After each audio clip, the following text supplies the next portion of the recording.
about just protesting or just naming and shaming, but sometimes it's just solving through storytelling.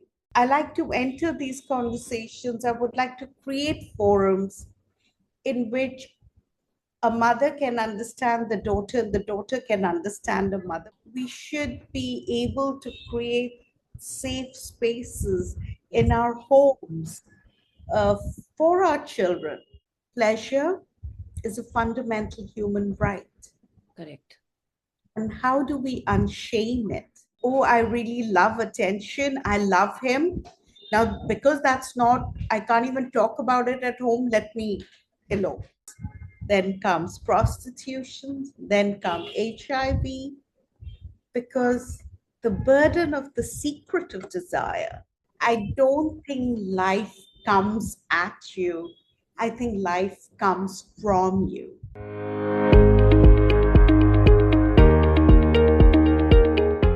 Hi, Swati, and welcome to the About Her Show, a show where we get trailblazing women to share the story of their lives with us. To tell us about their successes, failures, challenges, ups and downs, all of it. So that not only do they get a platform to showcase themselves, but they also help us inspire other women, women who are listening in who have dreams, but for some reason have not been able to follow those dreams. And then we also get men on the show, men who champion such trailblazing women because we believe that for a truly gender inclusive world, men and women need to be allies in this journey. Now, looking at you and your profile, my God, the kind of things that you have done which have made so much impact and the sheer diversity. It resonates at many, many levels with what we're doing at About Her. So, it was, I think, a given that you had to be on the show. So, let's not kind of delve into this any longer and get into the conversation. So, a very, very warm welcome to you. Thank you so much. I'm also absolutely excited about this conversation. Huh? Well, all right. So, let's get started. So, you said you didn't enter advertising, you entered storytelling. Now, can you take us back to your early years? What shaped your creative voice and your instinct to use narrative as a tool for change? Okay, so, I'm an only child, Okay. and my mother was a working mother. So that gave me a lot of time to be with myself, you know. And I think that's where, I feel boredom is a very, very important thing in childhood. Mhm. And uh, only then do you move towards imagination and creativity, uh, in an uncharted way, not because you have to go to a hobby class. So I really recommend working mothers for a balanced childhood. And then, being Bengalis, there would be Durga Puja. Both my parents would be acting in a play. My dad was in INS Newspaper Society. So often they had friends from advertising. And I would find them the more interesting uncle and aunts. They would be wilder. So, there are in many ways that storytelling, a little bit of like, there was always like Tagore songs playing. There Mhm. was a kind of environment, like a little bit of cultural spoon feeding was happening. Right, right. And, uh, and advertising had also started to become so interesting on TV. Hmm, hmm. The early work of what all those times, only women, nothing's gonna change my love for you, Monte Carlo. Yes, I yes. remember, I remember Trakaya Gray ad for Lakme with the Billy Joel song "Always a Woman." So Yeah, it yeah. was incredible. Garden Varelli, that work kind of, pulled me into advertising. I wanted to do that. Yeah. So, like, I mean, it's so obvious that, early childhood experiences have a, very critical role to play in our lives because I think they do shape, the paths and the choices that we make, because obviously they are working in the background. So, yeah, as we can see from your journey. So, tell me, from those beginnings, how did your philosophy of creativity evolve into the social impact work you're known for today? I mean, was there a defining moment that shifted your trajectory? I owe it all to a brand called Horlicks. Because before Horlicks, I was working on Pepsi. I was doing Maggie hot and sweet chili sauce ads with Javed and Pankaj. That was the first piece of work I did after I joined advertising with Prahlad Kakkar. And so there was a huge presence of humor in my work. And only when I moved to Horlicks, then other insights became important. It was a middle class brand and very Bengali and South Indian. It, Right. and suddenly, while working on that, with every ad, I kind of, uh, there was a kind of a strong societal something that just shifts the needle. I remember a women's Horlicks ad many years back, like 15 years back, maybe, with Konkona Sen. Right. Uh, and The ad had one moment which she says, it's all about the list she makes, Hmm. for the kid, for the husband's office party. And then she's in the kitchen and she's looking and she says, आज एक छोटे सी बात, a little thing she stumbled upon, कि अपने ही list में अपना नाम नहीं. Hmm. Hmm. And when that thing happened, I knew I had done something powerful and very intimate. It wasn't just about buy women's Horlicks, Right. but it went deeper to understand that, do you figure in your own lists? Yeah. do Yeah. you do you figure in there? Because that's very telling. Yes. Because if 1, 2, 3, 4, 5 has nothing to do with you, Right. and Right. then with this thing of women's Horlicks, your body needs you too. Correct. Correct. And I think, that little thing, because we just get 30 seconds. It's Right. not that we get a lot of time to do things. Hmm. From then, I remember it was, I did a campaign for Horlicks in Kota when there were a lot of the suicides happening Hmm. with the kids. And what is the message that that brand could say? So we were working on the thing of exam ka bhoot bhagao. But when quota started to happen, I remember opening the newspaper and it said that the government has decided all quota hostels are, the fans are going to get a spring. Hmm. Hmm. It was just such a scary news that, like,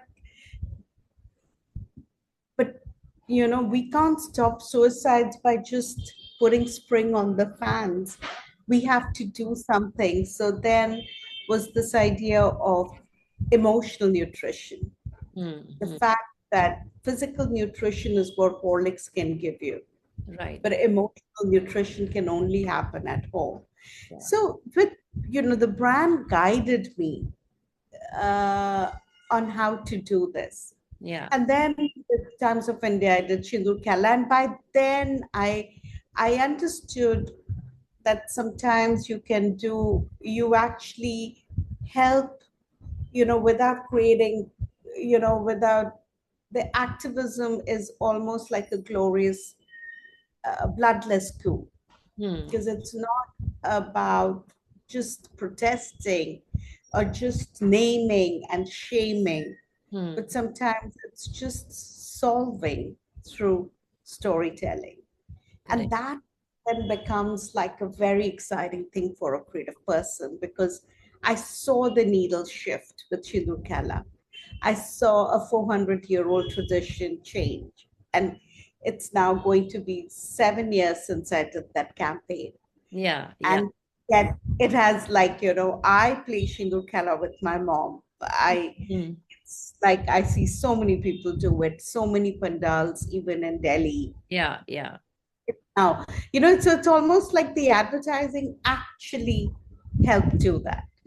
Right. And I'd also done, I think, about 5 campaigns with Mr. Bachchan for polio. And even that, because Ogilvy had started it, they did it for 5 years, and then JWT, we did it for 5 years. And again, I saw the campaign being successful. I saw it being polio free. I witnessed it. So when you witness these things, you know that it's not just something being done. Yeah. Results are a very key part of it. You know, Right. it's almost like expanding the heart of your consumer to new ideas, Yes. new ways of thinking. And like, I don't know whether you've seen my anemia awareness work I'd done called S3E134. And it was just, it was a beautiful message that in Dhanteras, you are always talking about Sona. Yes. And it's Sona, Sona tu karti, par Sona kya jane tera mol. That it's the Loha chakle, Sona banja. And that it really worked. I mean, overnight I woke up and there were women taking an iron-rich food and taking selfies and posting it. So I knew somewhere it has worked. Right. So actually, if you look at it, these campaigns which have had so much impact, like you mentioned, the Sindoor Khela, Open Door Project. So all of these, so the common thread is that you were giving a message in a way that it was not only acceptable, but people kind of realized what was missing in their lives, so to say. And the way you put that message across made all the difference. So basically, Yes, your and sometimes it's not just even awareness. Sometimes it solves you. It tells you how to solve it. Yes. So when you see Out and Proud or you see Unbox, Yes. it solves something in your head. Yes. Why do you think that LGBTQI, what the community suffers is only in adulthood? But that's not true. Correct. Even closeting happens as close to like 3-year-olds, 4-year-olds. So when you see Unbox Me, you get that Yes. the moment you keep telling कि तू लड़का होके तू क्यों dolls के साथ क्यों खेलेगा, the kid starts to keep, like, by then closeting has started to happen. Yeah. So sometimes awareness, sometimes it is telling you this is the problem, and all of us as human beings, like, I always feel the human problems need human intervention. Absolutely. Sometimes we can't just leave it to tech or governance, or sometimes there are few things we can do ourselves Absolutely. for each other. So just that little nudge, sometimes can go a long way. So tell me, Swati, one of your creative ventures, Ghotul. Now, this is a visually shining yet unsettling exploration of adolescent sexuality, consent, and shame. So, what led you to this story and why at that time? you know I don't know whether you saw, there was this series called Adolescents, and it came out, and I remember it kind of shook all of us. Yes. It was so disturbing. Right. It was, and I'm a mother of 2 girls, and that fear, that fear that some guy somewhere with his distorted thing of what it is to be an alpha and what it is to be a man, just because of a wrong, because of their confused thing, how it comes out, what it does to women they interact with. Those are all very big, scary things. Yes.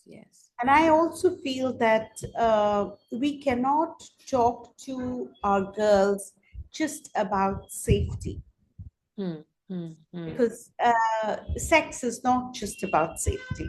Yes. There is, I think, as a mother of a grown up girl, I also have to say that it is something that is for our pleasure, and it is a desire. And Yeah. I know, so I don't, I like to enter these conversations. I would like to create forums in which a mother can understand the daughter and the daughter can understand the mother, because in that primary relationship, Hmm. if you can set it right, it can help you, because we'll all make some wrong choices. Absolutely. Sometimes we'll all given uh, we will all give in to something and then realize it's a mistake. But communication is so important, because the structure of shame and the structures and we need to dismantle it, you know. It's 2025. We should be able to create safe spaces in our homes, uh, for our children, daughter or son, Yeah. Yeah. where they feel safe telling us uh, what is happening to their bodies, what is happening to their minds. And the beauty of this, Shruti, who works with the community, and the English scholar who had written this, this British scholar who had worked with the tribes in Madhya Pradesh, and had recorded the social history. I was absolutely astounded when I had read that, uh, this is our own tribal wisdom, and we think consent and agency and choice are Western concepts, Yes. Yes. Yes. And I was like, oh my God, like I thought I have learned consent from the West. And I remember that film about the tea bag, and, you Yeah. know, um, but then this was so much richer. This was, I do feel that exploring pleasure is a fundamental human right. Correct. And how do we unshame it? And when you see this film, I wanted to create a film which is which is almost like a safe space, where every mother, daughter, mother, son, that you can enter that space, hear it without feeling only, hee hee ha ha. It's just such a important flowy conversation. The film is just an 8-minute conversation, but listening to that conversation once will change the way you think about sex education, Right. the way you think about condoms and women. So I just thought it's very important time in our lives to do that. Yes, and you're so right about time because we are in 2025. I mean, if not now, then when? And of course, the fact that such, kind of awareness very much exists in our societies. Like, you've basically, the film draws from the Gond community's tradition of open conversations around sexuality, and which is where you learned that it wasn't the West which was teaching us about things about consent, boundaries, community living, but something which already exists in our world, in our country, and we don't know about it. So I think by doing this, you not only have you opened up avenues for people to talk about these things, to normalize such conversations, but you also told people that you don't have to always look towards the West to learn something new. It may already be right there. You just need to open your eyes. Am I right? Yeah, yeah. And enjoy the fact that, sex has been around since like when. Yeah. It's not something, I think this whole thing of to be ashamed of, to talk about it, I think just a good conversation can help you from, it can help you from um, thinking about it differently, enjoying it differently, being more open. The more it is closeted, the more there's shame, there's more like girls have to be like their desire almost makes them dangerous. So tell me, many of your campaigns, they shine a light on young girls, their vulnerabilities, agency, and silences. Now, based on your work, how do you see teenage girls navigating identity, shame, and power in today's world? Yeah, that is why I think that, uh, yes, we have to make our streets safe. We Yeah. have to make our cities safe. But first, today, let's make our homes safe.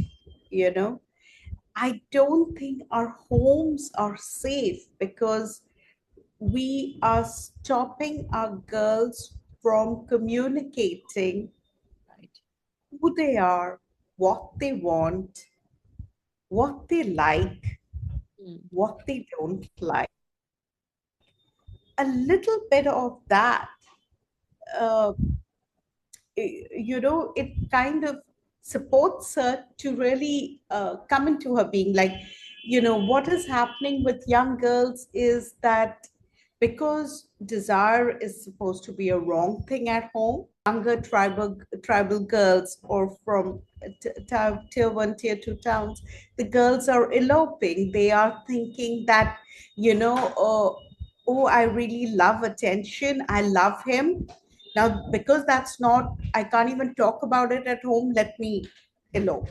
Yeah. Then let me, and then pregnancy. There is, just because they don't know how to navigate that whole world.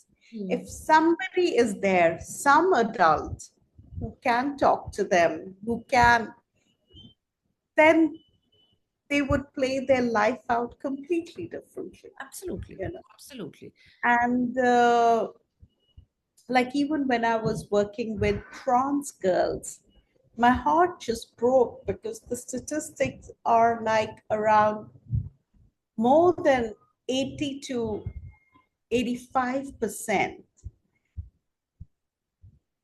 over a fight or something are thrown out of homes by the time they're 14, 15, you know.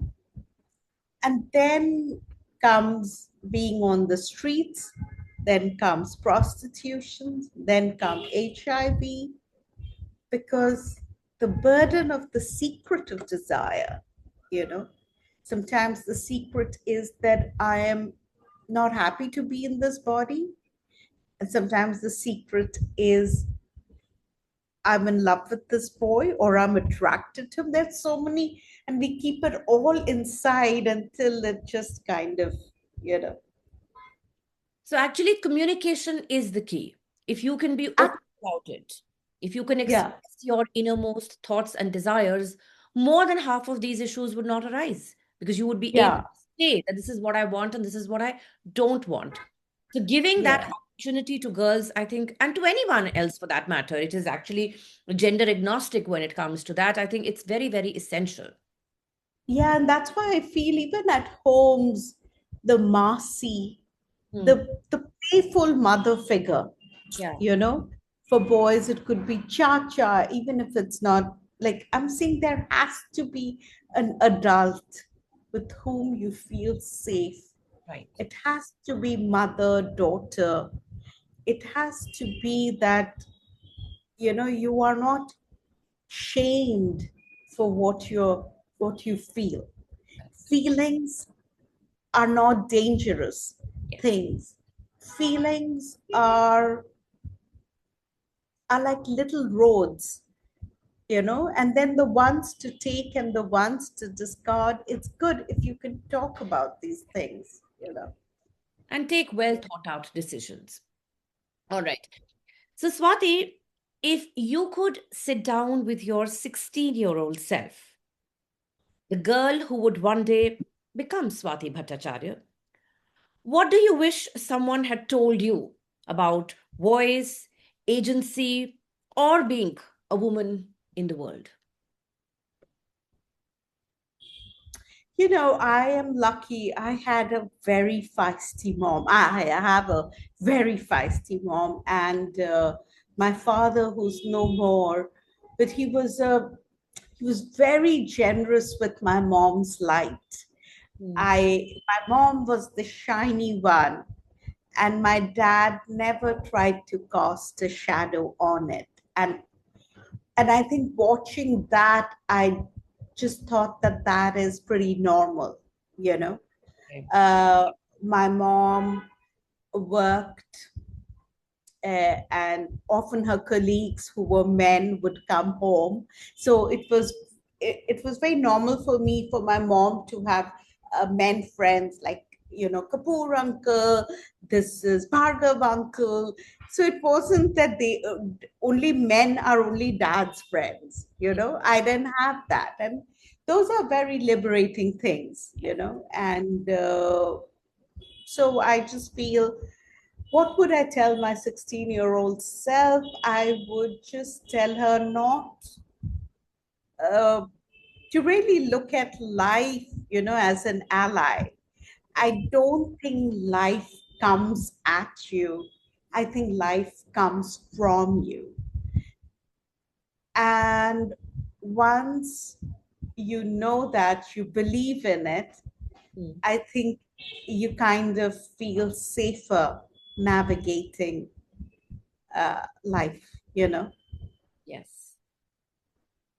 So I think, so yes, life has its set of challenges. It's not a bed of roses, but with these things like openness, this ability or the opportunity to be able to communicate, to be yourself, I think when you view life like in from that perspective, then Yeah. it can be a bed of roses. And like you said, it's not coming at you, it is for you because you can live the Coming life. from you, Yes. because sometimes these are, they're when we look at it as a place of combat, and if we are like this, then everything becomes like a little bit like a war zone. Yeah. Yeah. if if you are a little relaxed and you are not too caught up with the thought of who's the enemy, chances are you will find more allies than enemies. Absolutely. It's, you sometimes invite negative things into your life by being obsessed by them. Yes. So it is your mental state has a critical role to play in this, right? And your mental makeup, so to say.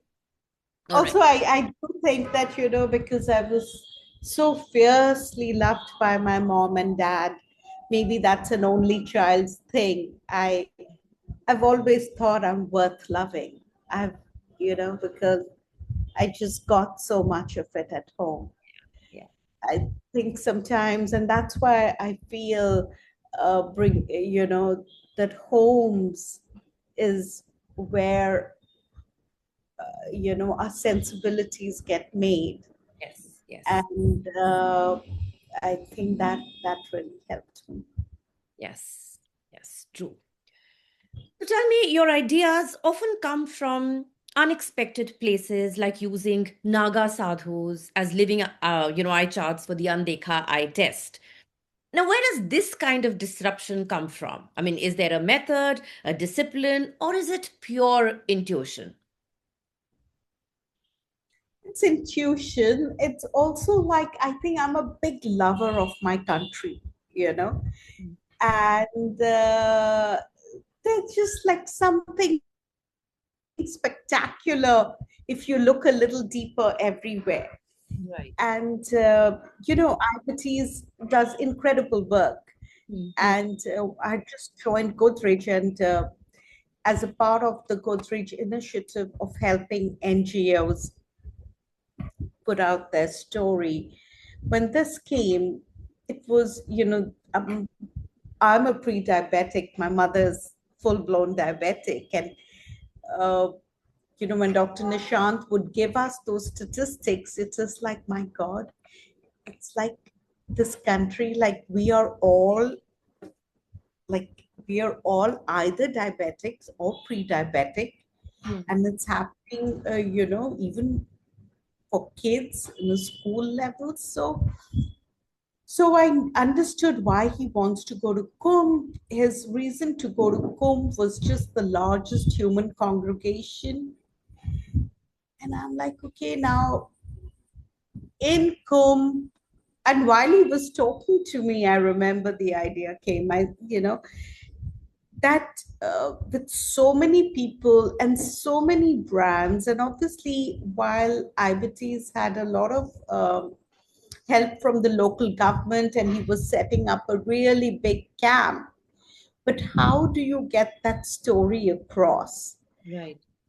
And the thing is that we all know that the biggest draw in Kumbh Melas are the Naga sadhus.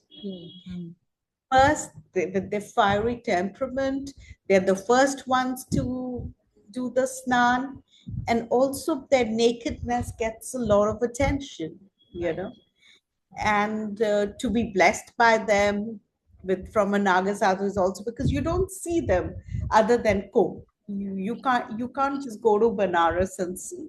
And I said, the community that will be most looked at, if every stair could become an eye test, that would be like really fascinating. But then it was like, how do we get the Naga community sadhus? But then, Dr. Nishant, he kept meeting the Akhara heads. And it's crazy how, like, practically all of them wanted to do something, and they agreed. And then when the head of Akhara said he'll support us, then it was simple. And look at the way, I mean, in the sense, we had no money. We had a really big camp, but we had no money to really. But I don't think there is a single news channel or a single newspaper that didn't like report, from everybody like spoke about the Naga sadhus. I'm sure I because, like, it's the sheer, I think, that creative ability to think of doing something differently. That is what makes all the difference, which you have been doing. And in fact, my next question is related to this, that your work often makes the invisible visible, whether it is widows, domestic workers, tribal communities, or whoever. So, my question is that how do you approach telling stories that are not your own while ensuring authenticity and dignity? Because that is, I think, how the stories come out and how people trust you with their stories. So, how do you do that? that's such a, yeah, I have won a lot of trust uh, with the communities that I work with. I'll tell you a story. Like when I did Shindu Kala, I don't know if you've seen it. It's this big vermilion game. And that's the first time I met the trans community.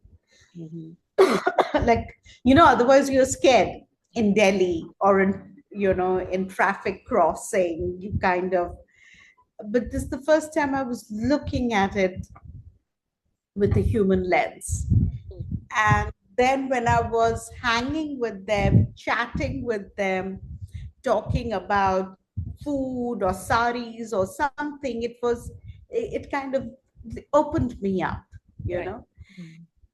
And that's while talking to them, that's when I understood how all of them had left home, why they felt the piercing pain of being rejected by the parents was so much that being rejected by society didn't even matter. It was still that was the big hurt. And and that's how I tried to do Unbox, because when they used to speak to me, they were like, I used to have a box. I used to keep my bangles. But as a boy, I was scared if they see my bangles, my kajal, my lipstick. But when I ran away from home, I still missed that box because that had all my secret. And so, like I've said this before, I don't think, a trans pain is not very different from lesbian pain or, heterosexual pain. It's like you don't think that that Indian shyness is different from Japanese shyness. Like we all feel the same things. Right. We are same. The emotions don't need language. Yes. And if your stories can make you feel something, your job is done. Yeah. Don't even need too many words. That's so Because that's the beautiful thing about humanity and consciousness. We know what's good. We know what is healing. We know, what is hurtful. Yeah. We all know what it is to be rejected. Yeah. Being rejected for your sexuality and being rejected for the way you look, to be rejected for where you come from. Yeah. That feeling is the same. Yes. Yes. Because like we're human beings, so we all feel, whether it is sadness or it is joy or whatever it is, we feel it the same way. And emotions have no language. So yeah, you have very important point that you've made here. So Swati, tell me, of course, all your campaigns, everything that you have done has made a lot of impact, and people have reacted to it in different ways and not always in the ways in which we would want them to. So, what I'm trying to say is that many of your campaigns have sparked backlash, trolling, resistance, moral policing, which is like, I guess, expected because you're doing something which is so unconventional. So, Can I just interrupt? That's not true at all, not I a don't know what it is. Not one campaign has either got trolled or got a backlash. Hmm. All the and I've made like um widows dance with sex workers, dance with lesbians, for Durga Puja, but never. No criticism ever? No. Okay, that's interesting. That's good to know because Yeah.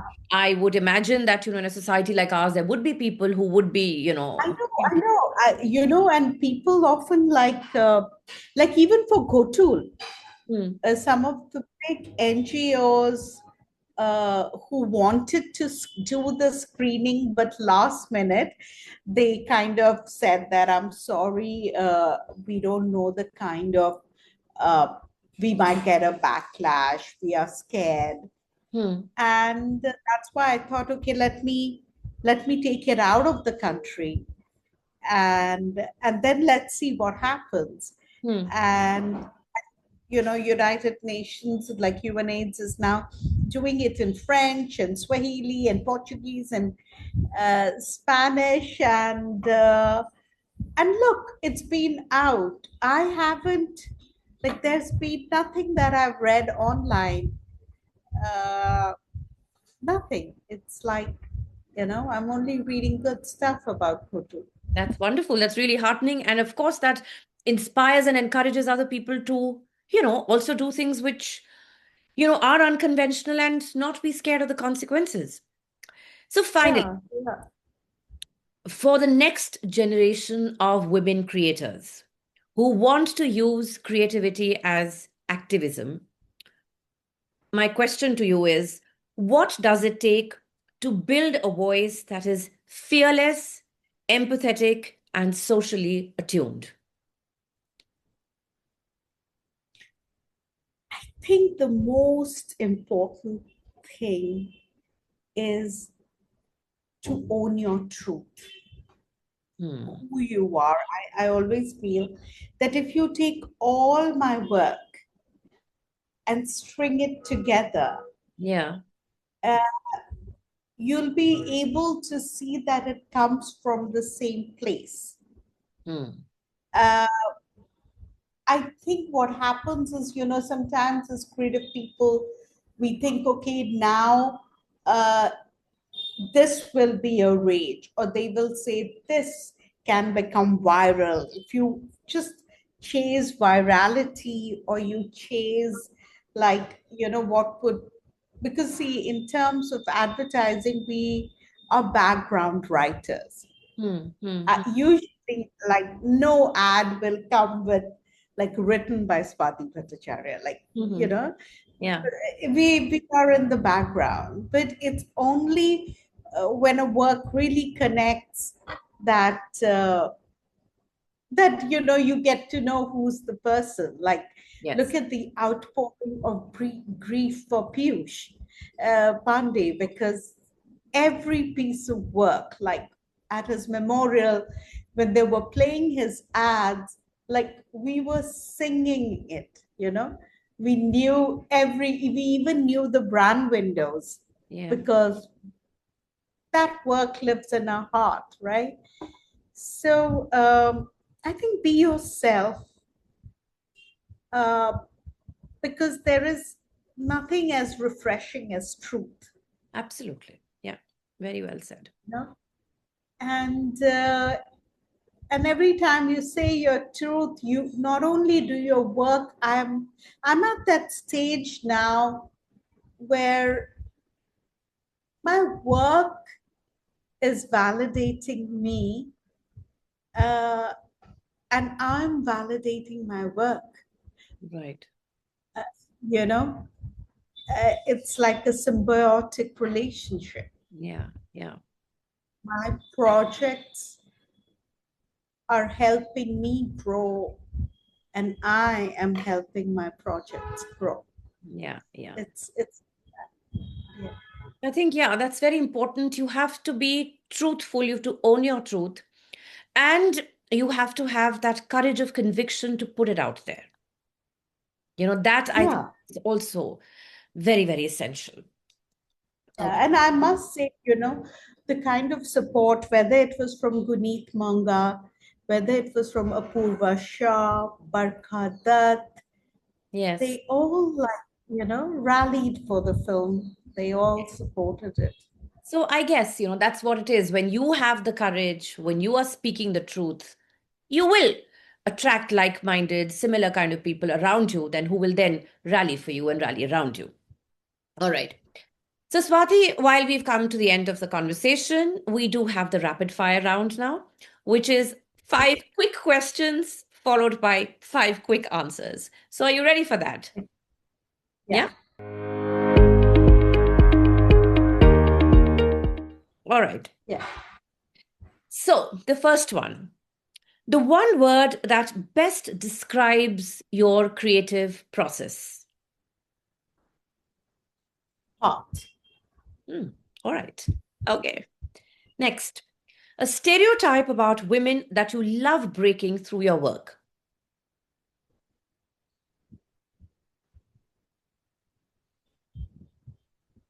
That women have less agency, Mm-hmm. less ambition, Okay. and less desire. Right. Much needed. All right. The next one, a campaign you wish you'd created. Lots.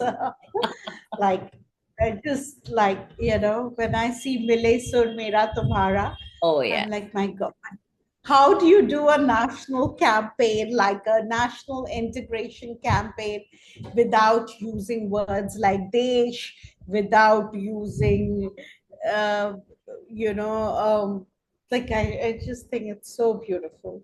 It is so beautiful. And the beauty lies in the fact that without using those words, it's still kind of ignited that nationalist pride and Yeah, passion for the country. yeah, And you remember this even after so many years. It's so fresh, right? Yeah. Yeah. Totally. All right. The next one. A filmmaker or creator who always inspires you no matter what. There is a brand. There are lots of filmmakers who inspire me. Okay. There is Shashank, with whom I've done a lot of work. Then there is Amit Roy. There is Ashwini, with whom I've just worked on Santhol film. So there are many, many filmmakers, but Right. there is a filmmaker called, I'm trying to get someone from advertising and not films, because people don't know much about the advertising filmmakers. It's like, I wouldn't know their name, but there's a brand called Body Form. Mm-hmm. And every year, if you look at, they one year did this piece of work called Period Blue, where they said that, because every time they put that blue liquid on the sanitary pad, Mm-hmm. and they were the first guys to change it Yeah. and put a red colored liquid. And you should see their other work, Viva la Vulva, like just see the campaign year after year. I really look forward to every year what they do. So it's absolutely so beautifully art directed, so beautifully told. Like this year, I saw something called The Womb Stories. Then they do something on the pain gap. It's an incredible brand, and always talking to women in just the right tone and manner. Okay. All right. Finally, one message you want every teenage girl to hear today in one sentence. Desire is not dangerous. Yes. So much, so needed. And I think, yes, high time that girls started listening to this and started believing this. So, Swati, thank you so much. A truly fascinating, inspiring, enlightening conversation, touching on so many things, like whether it is talking about communication, whether it is talking about being truthful, being courageous, and of course, putting all your thoughts and emotions in a creative space, which make them so impactful. I think if one were to just pick one or two things from this conversation, you'd learn a lot. So thank you so much for being on the show. It was absolutely wonderful having you. Thank you so much. Thank you for tuning in to the About Her show. If you enjoyed this episode, there's plenty more from where that came from. Our previous guests have shared some amazing stories, so be sure to catch up on past episodes. To keep up with our inspiring conversations and to never miss an update, hit subscribe, rate, review, and share the love. Follow us on social media for some great content, and don't forget to check out our website www.aboutherbysangeeta.com for stories that resonate, inspire, and empower. Know a remarkable woman or an inspiring man blazing a trail? We'd love to hear from you. Drop us a note at web.abouther@gmail.com and let's bring their story to life on the About Her show.